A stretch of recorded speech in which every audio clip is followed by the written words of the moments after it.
Okay. So welcome everyone. In today's session, I'm going to begin with DeFi, which stands for Decentralized Finance.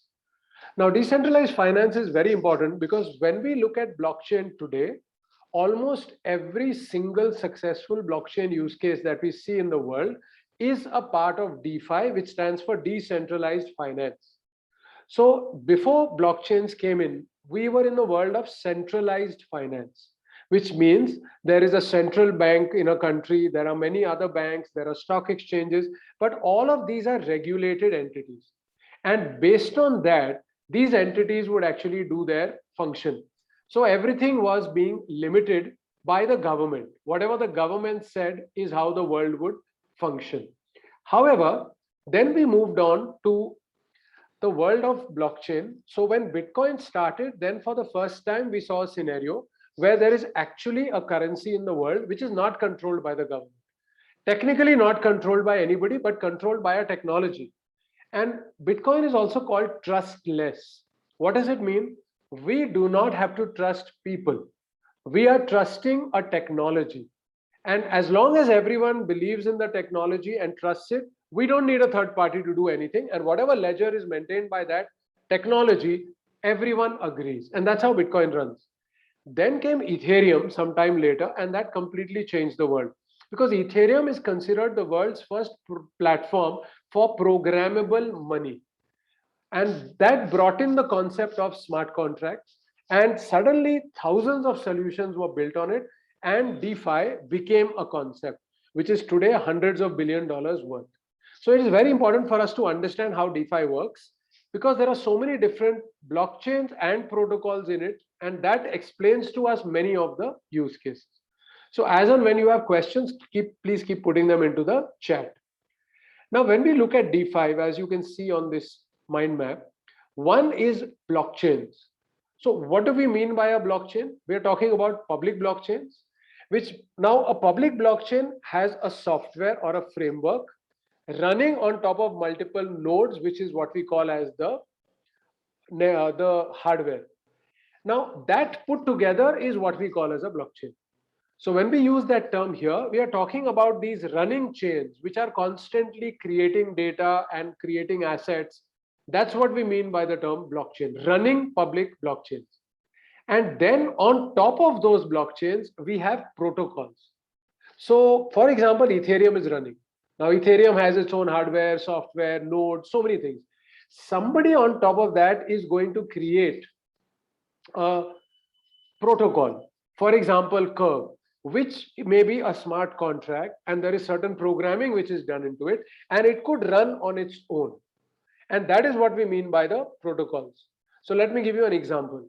By the way, am I audible and visible to everyone? Can someone just type in yes into the chat? Yes, sir. Awesome. Yes. Awesome. So now let's take an example. Let's say there's an insurance company. Now today, how does insurance work? We need to go to this insurance company, fill up a form, they approve it, then we are given a policy, and then if something goes wrong, we need to file a claim and ask for the money. So that's how it works.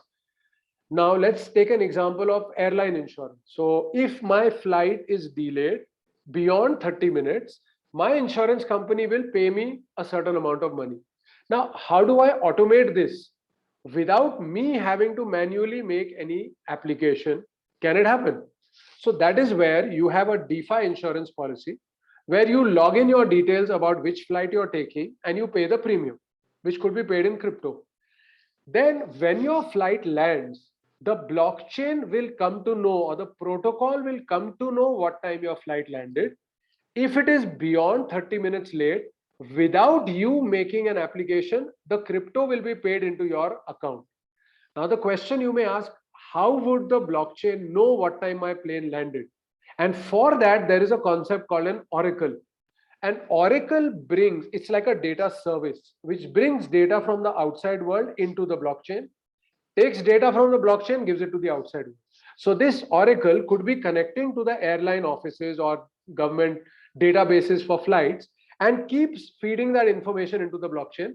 So the smart contract for insurance can calculate whether or not your flight was delayed and whether or not you should be given money, and then it pays you. if you are needing to be paid the money. No manual intervention needed. So that's an example of a DeFi application in the insurance space. And that's when you begin to realize you can't do this on a Bitcoin. You need to do this on a platform like Ethereum, which supports smart contract capability. I hope all this is clear. You can just type in a yes, or if you have a question, you can type the question in. Yeah, can someone just type that in here? Perfect. So like I said, there are blockchains. On top of the blockchains, there are protocols, and these are some of the top protocols. And I'll explain which protocols we actually consider as top. Then there is something called a stack. So at the technology level, how is DeFi going to work? Then we have the categories, which I'm going to talk to you about. And then we have fundraising methods in DeFi. Why BTC not support smart contracts? So Bitcoin is a first generation blockchain. At that time, they were trying to create the world's first electronic money. So their intention was not to do anything else. And that is why they came out with proof of work and all that. So Bitcoin was built for a very different thing. It was built for electronic cash, and that is why it does not have any smart contract capability. It's a simple blockchain. It can only do one thing: smart asset lifecycle transactions, and that too only one asset. So on the Bitcoin blockchain, there is one asset called Bitcoin or BTC. On the Bitcoin Cash, there is only BCH. On Litecoin, there is only LTC. So they are only able to do that. Ethereum, on the other hand, is what we call as the second generation, which was built to take blockchain to the next level. And they built it around the concept of smart contracts. That is the reason it does not, Bitcoin doesn't support all that. Now, of course, as the world is moving, more changes will come, and maybe someday Bitcoin will also undergo a lot of changes. But as of right now, it doesn't. I hope that answers your question. Then you said whether the service of Oracle runs on every node. Excellent question. No. Oracles run separately. So for example, my favorite Oracle, in fact, the world's most popular Oracle today is what is called as Chainlink. And their crypto is called Link or LINK. Now that runs totally separately. So Chainlink runs totally separately. It has its own nodes. And then through the API service, you can connect Chainlink to your applications. That's how it works. So it doesn't actually run on Ethereum nodes. It runs separately, but they are able to today connect to multiple blockchains. So that's the integrations that they do. How the insurance example gets executed? Sure. So like I said, okay, actually, you know what? Let me come back to the insurance one when I come to the categories. I'll explain it to you again. What future do you see Cardano with launching? So yeah, that's a good question. And Cardano is not on my list here, so I can probably answer the question right now. So while on the one hand, Cardano is good because it is one of the first peer-reviewed and academically reviewed blockchains. Honestly speaking, I'm not seeing much of an uptake in it. So if I was to give you an example, just give me a second. So when I look at the various blockchains which are used for DeFi, if you look at the top few here, you will not see Cardano being mentioned, right? And Cardano probably doesn't even come in the top few. So I don't see it being used much into the world of decentralized finance as of right now. The numbers are not there. I hope that answers your question. That was me asking, Ross, and I'm asking because, well, it's very new, right? Cardano is very new in smart contract world. So I mean, that makes sense that they're not there yet. But considering ADA has been there in the market for long, and they have been, I mean, they're probably one of the most mature proof of stake blockchains. So do you think there is a chance that, you know, Alonso could actually win over a lot of the existing applications? I'm not bullish on it. Because so again, like I said, as a developer, I'm using the ones that you see right on the top. So I in fact go down to 8. And I'm seeing most of the people around me, we use one of these 8. Cardano is not yet being used by anybody. Not too many people that I know of. So I'm not sure what the reason for that is, but I'm not very bullish on it. Thank you. Yeah, most welcome. Who feeds data into the Oracle? That's a good question. So actually, you can also do that. So what Chainlink allows is it allows different people to feed the data, and you need to block a certain amount of link, which is their crypto. And if it is found that your data is wrong, your link can be taken away. So, Chainlink doesn't really have this data.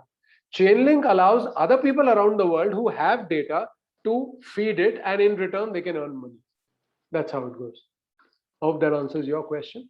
What can be the future of Polkadot? Yeah, so Polkadot, okay, while Polkadot is not here because it's not really live yet, I'm extremely bullish on it, and I'll tell you why. So what I really like about Polkadot is the fact that they have something called a relay chain. So that's like at the base. And now on top of the relay chain, you can have multiple blockchains which are parallel to each other, and they are running different use cases. So you can participate in this auction and then get your own blockchain. No, you don't have to bother about the consensus or the finality of the transactions. You can build the blockchain for your use case. And for finality and consensus, the relay chain takes care of it. I really like this kind of an architecture. And in my own project where we are building the hi-fi blockchain, where we build a network of blockchains. Because let's take a simple example. In my own project of wrapped assets, there are so many different kinds of things. Some of the use cases require KYC, know your customer, anti-money laundering. Some don't. So using one blockchain for it doesn't make sense. We can use different blockchains for different purposes, but at the end of the day, they function as a network. And because today we don't have much interoperability of blockchains, an approach that Polkadot has taken is a very good approach. That's my personal opinion. Hope that answers your question. Someone said, for example, a car crashed into a nearby street. Now, how will the data? So the example that I gave you of the airline insurance, it's an easy thing to do because there's a clear data coming from the government or from the airport. But when it comes to cars, the clear data is not there. So we will have to wait for a day when inside every car in the world, IoT devices are there. Today it's there in some cars, not in all. When a future comes, when there are IoT sensors and devices inside every car, and then if there is an accident, the sensor would send out that information. That is when you will be able to see more of those use cases. As of today, something like a car crashing won't probably be able to be handled in a DeFi scenario. Hope that answers your question. Is the KYC a bad use case? Well, that's a very good question to ask. Now, if we want to start keeping KYC data on the blockchain, then there is a problem. Because like I explained to you, blockchain is not meant for large data. So how are you going to keep someone's photograph, scanned copy of their passport, and all this data on a blockchain? It's not suited for that. That is why KYC is not a good use case. So what we can do is, we can have a separate blockchain, which is not public, private, only controlled by few regulators or whoever. There the data can be stored, and from time to time some of that data can be passed on through an Oracle service, maybe to other blockchains. But nobody's really solved this problem. We're still working on it. There are different sovereign identity systems. So well, everyone's trying their own solution. Hope that answers your question. It is bad for blockchain as storage of data because node memory goes exponentially high. How does this hold for Oracle? So like I explained to you, an Oracle is not a blockchain in itself. It's an API service. So it doesn't suffer from this problem. We are not really using the blockchain to store a lot of this data. So we don't see that problem. Anyway, once you get into the API section of this course, a lot of this will become simpler to you. Does Oracle link data or stores data? It actually feeds the data to you, and it is not necessary for them to store this. It could provide it to you in real time. So for example, if you look at CoinMarketCap, which provides data of all the different cryptos out there, they do keep it with themselves. But when you sign up for the API service, like I do in Future Money Wallet, which I run, we pick up the data and I need to store it in my private database. So they are not bothered. They can just feed it to you. You can store it if you want. So oracles could function in that way also. What is the difference between Ethereum? Okay, so Ethereum enterprise is where large enterprises run the Ethereum framework and set up their own blockchains on Ethereum in a hybrid of federated mode. That's the kind of stuff that Ethereum enterprise allows to do. See, we must remember Ethereum is not a blockchain. I'm going to talk detail about Ethereum. Ethereum is a protocol. you can then run the protocol and either do it as part of the public blockchain of Ethereum or run your own blockchain of Ethereum using the protocol. So Ethereum is actually the software layer or the protocol layer. Just like we have HTTP, hypertext transfer protocol, on which the browsing works or the internet works, the web works. Post office protocol on which email works. Similarly, Ethereum is a protocol on which blockchains can work, and then you can even set it up on your own. Hope that answers your question. So good, I'm very happy with these questions. Shows all of you are paying attention and thinking, which is a very good thing. So let me get back. Now, when we look at the DeFi, we have a set of blockchains. Now, which are the blockchains we are going to take seriously? So I'm going to share this URL with you, but there is this site called DeFilama.com. This provides us a lot of real-time data with API service completely free of cost. So I will right now put the link in here. But anyway, I'll later be sharing the link with you. So when we look at this, it shows us which are the top blockchains in the world from the point of view of DeFi or decentralized finance. So we see the name, we see the number of protocols. Now, I'll be very honest with you, the number doesn't make a difference. Whether it is one protocol or 100, the one figure that makes a difference is this, which is called TVL or total value locked. What does that mean? It means what is the total economic value in US dollars which is locked into that protocol. And that gives us an idea about how popular it is. So as we can see here in Ethereum, 179, almost $180 billion has been locked into this protocol. And when we go to the second one, it is only 21 billion. So you can see that Ethereum is 9 times more popular than the number 2. And that's a huge thing. And that is why we see today that Ethereum, the ETH token value is so high, because that's how popular it is. And then again, there is a problem with Ethereum that the transaction fee is high. But in the world of DeFi, that doesn't matter to most people because they are making very large transactions. So if it is a bank, for example, or a large corporate entity which is making billions or millions of dollars of transaction, they don't care if it is costing $100 per transaction. But if someone like you and me tries to transfer just a few $100s, we cannot afford to pay the transaction fee. So we see that Ethereum is actually very, very popular in the DeFi world. Transactions are usually much larger, which is why even a high transaction fee doesn't make a difference to people. And we can see that the total amount of value locked is huge.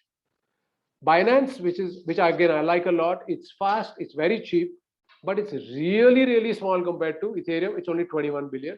Third is Solana, again one of my favorites, which is 14 billion. Then we have Terra at 10, we have Avalanche at 10, we have Tron, which is quite popular. It's the same entity also owns the BitTorrent. They are at about 8, 6, and it starts to go down. Polygon, which basically is side chains to Ethereum, comes in here at about 8. I have not worked beyond 8, so I usually work on these. Sometimes I've also used Algorand and Cardano, but this 9, 10 onwards, I've not used them, so I can't really comment too much. My work is usually limited to these top 8 that you see. I would also recommend to you that when you want to run use cases for your clients, I would recommend stick to these, stick to the top 3 if possible, because of their maturity, because of the money locked into it, there's a very active community and they're far more stable than the others. Of course, having said that, recently we had a very major issue with Solana, where when it just recently got its smart contract capability, and for about 18 hours, the entire blockchain was down.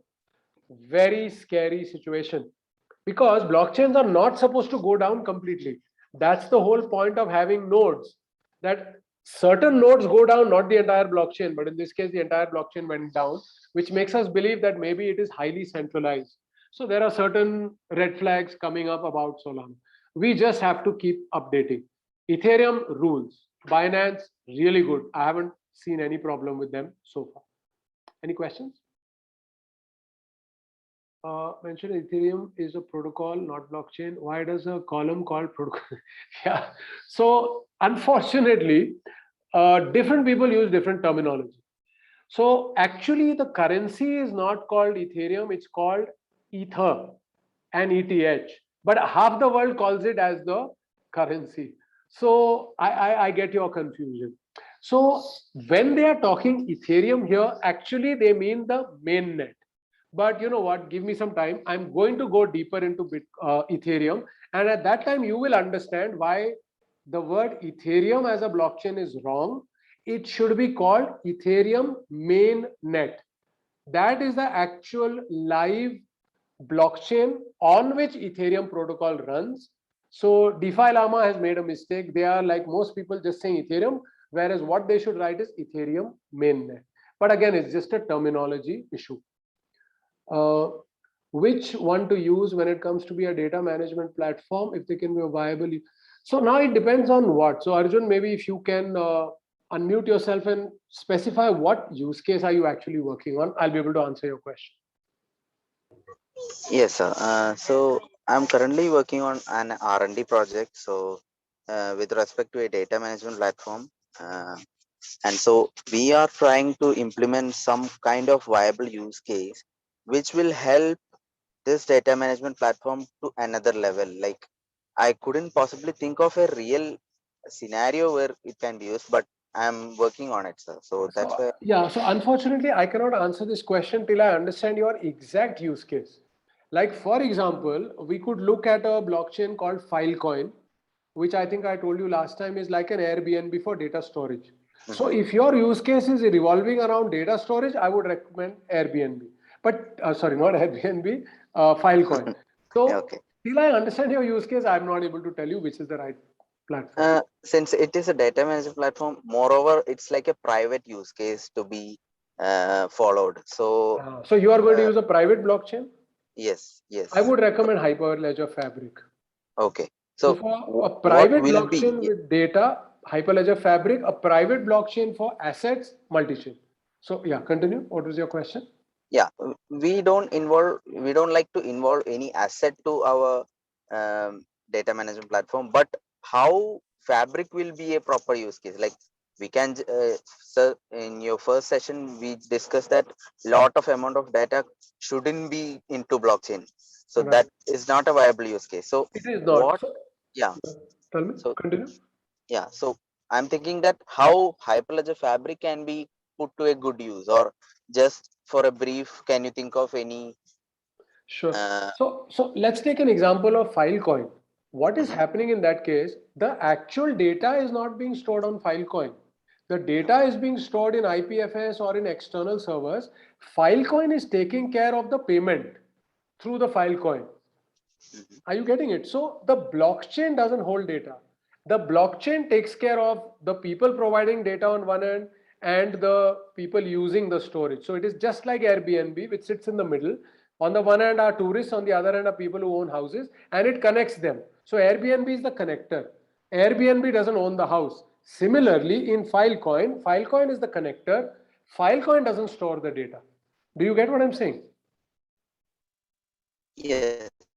So that is the reason we've got to figure out what you're trying to do. So what you would do is you would keep your data off chain, and the blockchain would only be used maybe for settlement of payments, maybe storing hashes to verify that the data is not tampered. But the actual data will not be stored on the blockchain. That has to be stored off chain.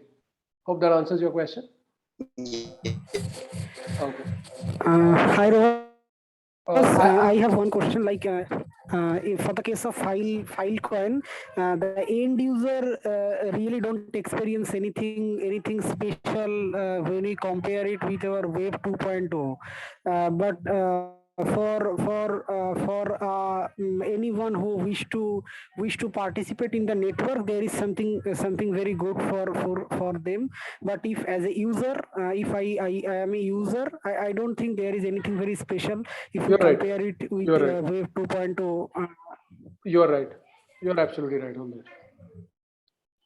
Uh, what is your opinion about Polygon? You mentioned going bullish on other blockchain.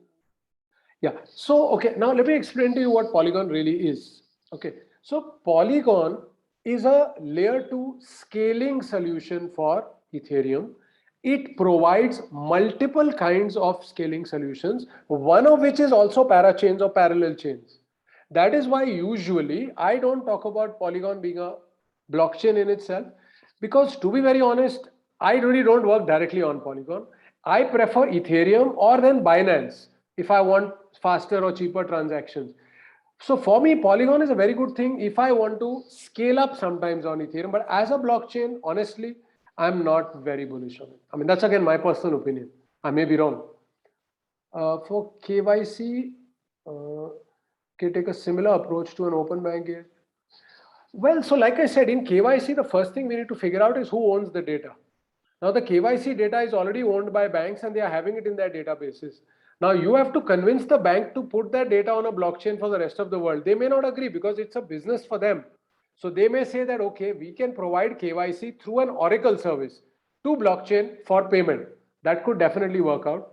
Maybe open APIs could work out, but these are things different countries around the world are still trying to figure out what to do. Because see, KYC is not an issue in DeFi. DeFi doesn't care about KYC. They don't care about your identity.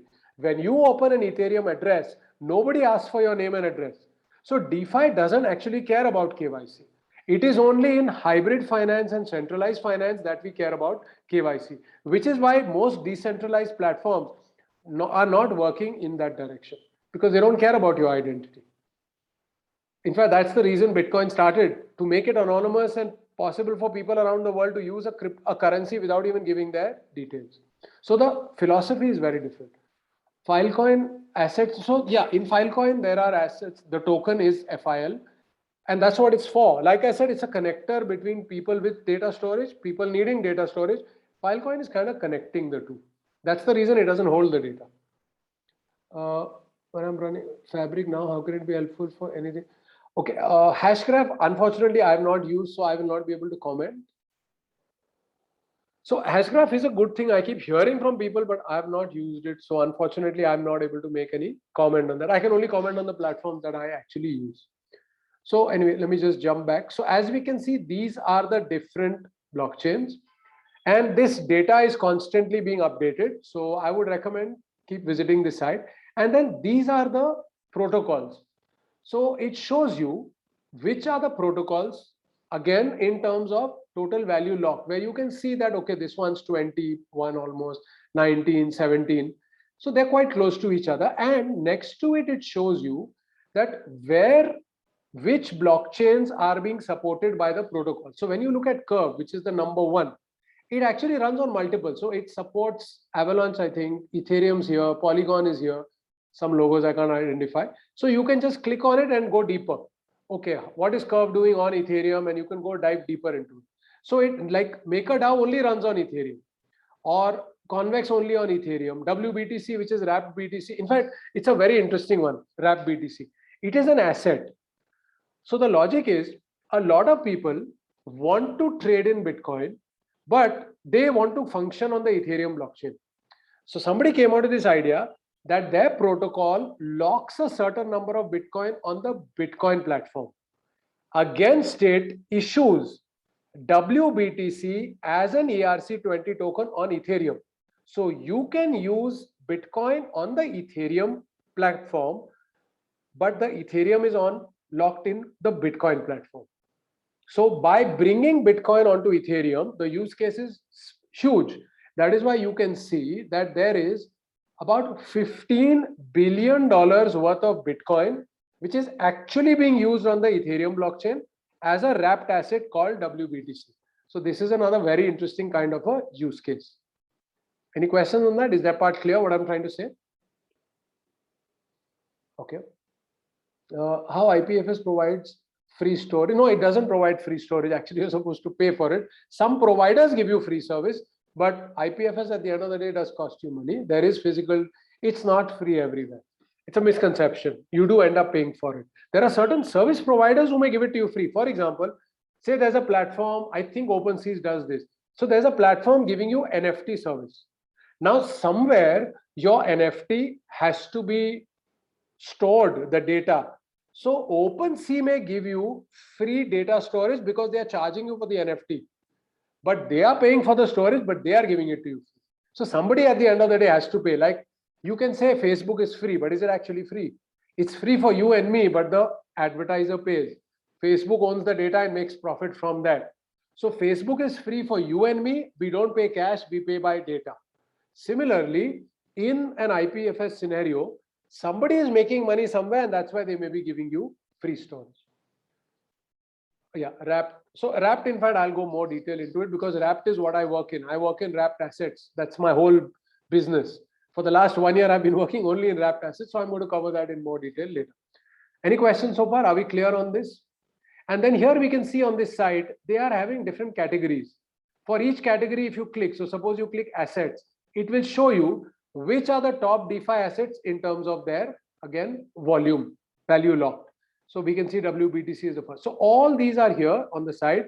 So this is a website which is very, very important. For me, it's always open in my tab 24/7. Depending on your work, you may also find this very useful. Let's head back to our DeFi mind map. So we saw blockchains, we saw top protocols. Then we have the various layers. So we have the settlement layer where the blockchain settlements are happening. We have the protocol layer. We have the application layer where you can build the different UIs, API services and apps. And then we have aggregation layer where people can pull this data and into their own application. So I will be sharing one URL with you where you can read up more about the 4 types of layers. NFTs, are they interoperable? Okay, so NFT, I am going to come, there's a separate topic on it, so I'll cover it at that time. Then we can see there are different categories under DeFi. So we can see that there are assets. So the wrapped Bitcoin is an asset. It is there on another blockchain. Somebody is pulling it here, bringing it onto another blockchain, and it becomes an asset that we can use. Then there are, of course, blockchains are part of the DeFi network. Then there are decentralized autonomous organizations, a very important concept. So DAO basically means, let's take an example. You know what a mutual fund is, right? So mutual fund invests money on people's behalf, and you can't really vote what happens to your money. You are trusting the people running that to decide what to do with your money. In a DAO, you contribute money and then you can vote what that money should be invested in. That's the beauty of a DAO, that the holders of the DAO token can vote what should happen to the money controlled by the DAO. And the first time that we saw something like this, it was on Ethereum again.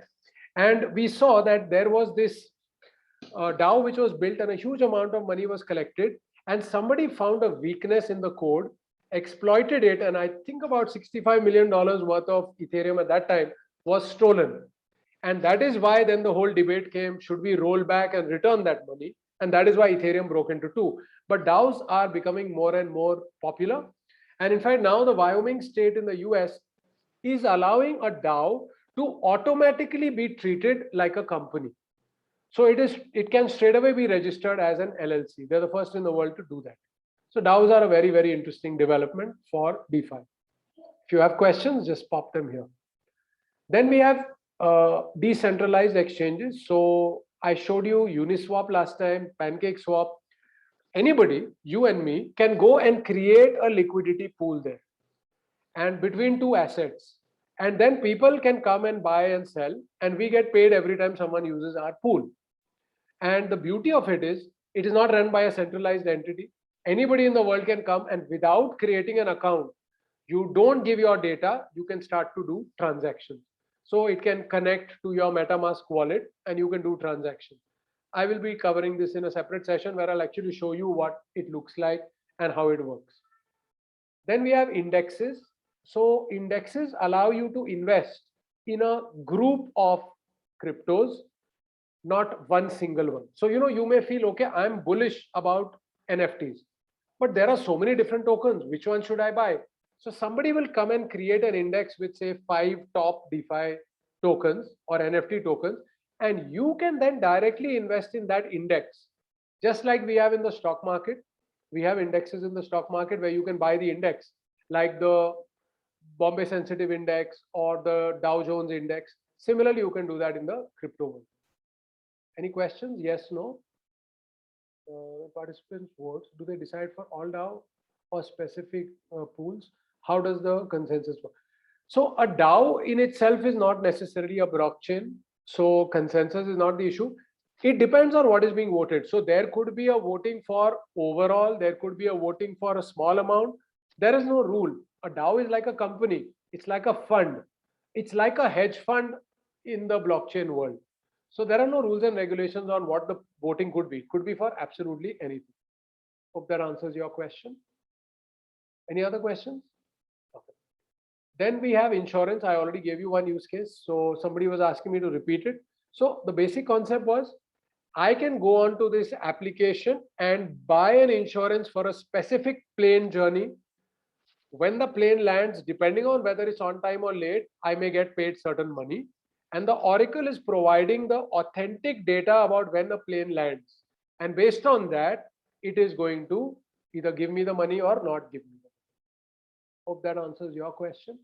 Launchpad is where new projects can launch on a particular platform and people can invest in it. So Binance has a launchpad, and if I have a new kind of a project, I could approach them. If they approve me, I'm on their launchpad, and then all their customers around the world can read about my project and invest in me. Makes it easy to raise money.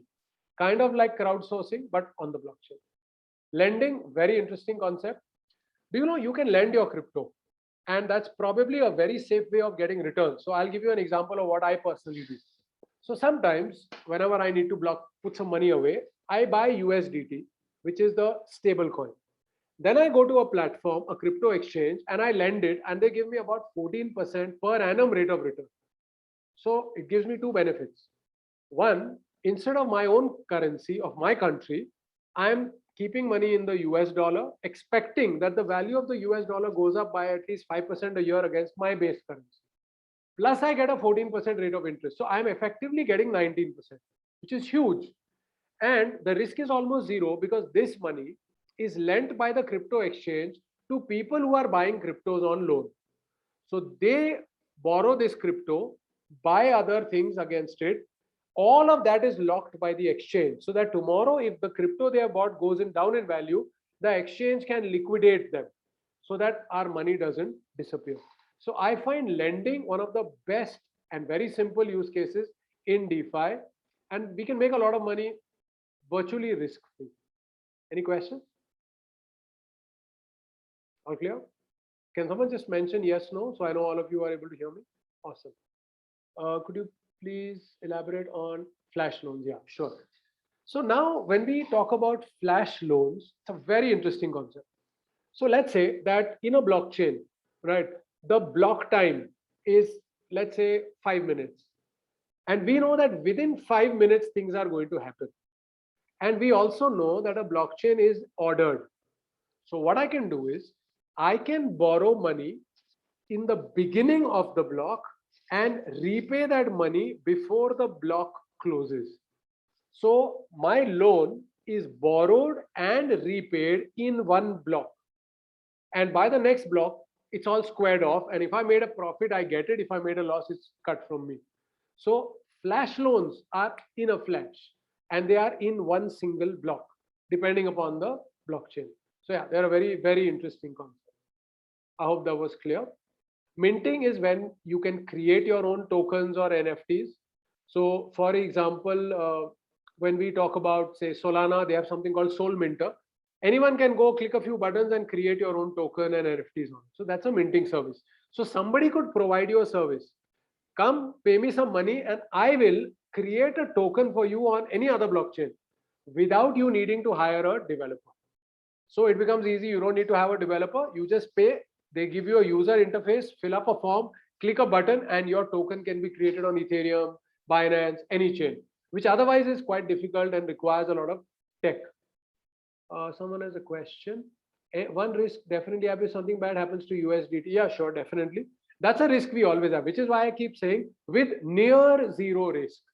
Nothing in the world is zero risk. Even a country can go bankrupt. So yes, there is always an element of risk, but if you don't like USDT, you could use any other crypto. USDC is available. So you could lend in anything. And you can also lend Bitcoin. It is not that you can only lend a stable coin. You can lend any kind of a crypto. There is lots of audits have happened on USDT. So yeah, USDT, I mean, there is always two sides to the story. So that's a never ending debate. So I won't get into it right now. Payments, again, where you want to send money from one person to another, one country to another. Quick payments is another use case in DeFi. They use various cryptos to do this. Services, somebody could provide you services for whatever business you're doing, stock kind of a thing. They could provide you service of building solutions for you. Staking. So just like we have proof of work blockchain, we have proof of stake blockchains. And there you lock up your crypto, you are part of the validation process, and you get paid in that crypto. So that's what we call staking. Synthetics is where we are creating synthetic assets. So let me show you. Are you able to see mirror written here? Can someone just say yes or no? Yes, Ross. Yeah, you can. Awesome. So now when we look at the mirror protocol, so it allows you to create fungible assets, which are called synthetics, which are going to track a real world asset. So like wrapped assets, but nobody owns the asset here. So suppose you were going to create an asset wrapped around coffee. You would actually need to hold coffee. But if you use mirror protocol, what you need to do is hold their crypto, which is called M asset. You need to lock up 150% worth in that. So suppose I want to create a token around coffee. If it is $100 of coffee, I don't need to have coffee. I need to buy $150 of their token. And then I use that as collateral, create the coffee token, allow people around the world to gamble on it or speculate on it. And if I'm losing, this protocol can liquidate my position and pay people back their money. So I'm able to create synthetic assets around coffee without holding coffee. I hope that concept was clear to all of you.